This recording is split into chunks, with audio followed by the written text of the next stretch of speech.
Professor Moktar আহমেদের একটা বক্তৃতা কিভাবে আমাদের জীবনকে একেবারে বদলে দিতে পারে। চলুন আজকের এই আলোচনায় আমরা সেই বক্তৃতার সবচেয়ে গুরুত্বপূর্ণ উপদেশগুলোই সহজভাবে বোঝার চেষ্টা করব। দেখুন, পুরো বক্তৃতার মূল ভিত্তিটাই কিন্তু এই একটা কথা। পৃথিবীর সবচেয়ে বড় সমস্যা আর কিছুই না। সমস্যাটা হলো আমরা নিজেদের নিয়ন্ত্রণ করতে পারি না, মানে আমাদের আত্মনিয়ন্ত্রণের অভাব। তো একটা সুন্দর আর সফল জীবন পেতে প্রফেসর যে উপদেশগুলো দিয়েছেন সেগুলোকে আমরা কয়েকটা মূল ভাগে ভাগ করে নিয়েছি। চলুন একটা একটা করে বিষয়গুলো নিয়ে গভীরে যাওয়া যাক।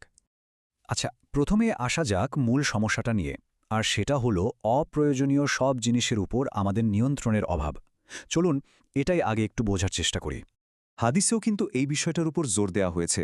বলা হচ্ছে একজন মুসলমানের আসল শ্রেষ্ঠত্ব বা এক্সেলেন্স নির্ভর করে সে কতটা অপ্রয়োজনীয় জিনিস থেকে নিজেকে দূরে রাখতে পারে তার উপর, মানে যেগুলোর আসলে কোনো মূল্য নেই সেগুলো থেকে দূরে থাকা। তো প্রথম যে পরামর্শটা আসছে সেটা হলো সকালটাকে ঠিকভাবে শুরু করা, কারণ দিনের শুরুটাই কিন্তু পুরো দিনের ভিতটা গড়ে দেয়। প্রফেসর ঠিক এই কথাটাই জোর দিয়ে বলেছেন। দিনের প্রথম কয়েকটা ঘণ্টায় ঠিক করে দেয় যে বাকি দিনটা কেমন যাবে। ব্যাপারটা বেশ মজার, তাই না?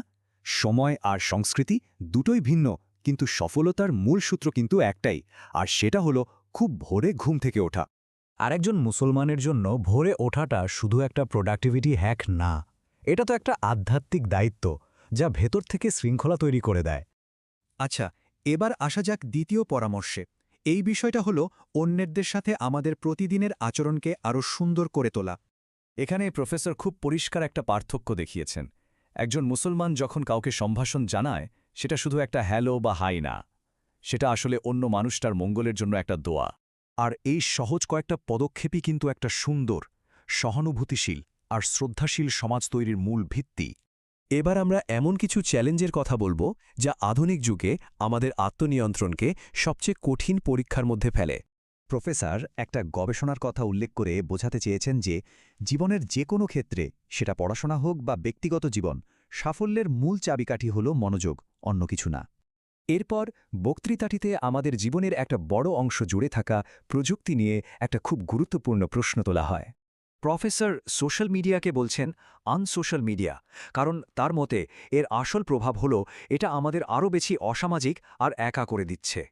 এই স্লাইডটা দেখলেই বোঝা যায় কোনো রকম শৃঙ্খলা বা সঠিক উদ্দেশ্য ছাড়া ব্যবহার করলে এই প্ল্যাটফর্মগুলো আমাদের জন্য কতটা ধ্বংসাত্মক হয়ে উঠতে পারে। তো এত সব চ্যালেঞ্জের মধ্যে তাহলে চূড়ান্ত সমাধানটা কি? উত্তরটা হলো আমাদের ফোকাস বা মনোযোগকে সঠিক জায়গায় নিয়ে আসা। যে কোনো কিছু ব্যবহারের আগে, বিশেষ করে সোশ্যাল মিডিয়ার মতো শক্তিশালী টুল ব্যবহারের আগে, একজন মুসলমানকে অবশ্যই তার উদ্দেশ্য বা নিয়াতটা পরিষ্কার করে নিতে হবে।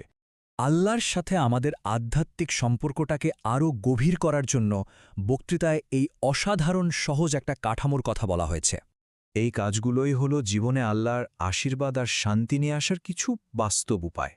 আর এটাই আমাদের আলোচনার একেবারে শেষ আর সবচেয়ে গুরুত্বপূর্ণ পয়েন্টে নিয়ে আসে, যা আগের সব উপদেশকে এক সুতোয় গেঁথে ফেলে। মূল কথাটা হলো মানুষের কাছ থেকে ক্ষণস্থায়ী লাইক বা প্রশংসা পাওয়ার ইচ্ছা থেকে বেরিয়ে আসতে হবে। আমাদের সমস্ত মনোযোগ ফেরাতে হবে স্রষ্টার চিরস্থায়ী সন্তুষ্টি অর্জনের দিকে।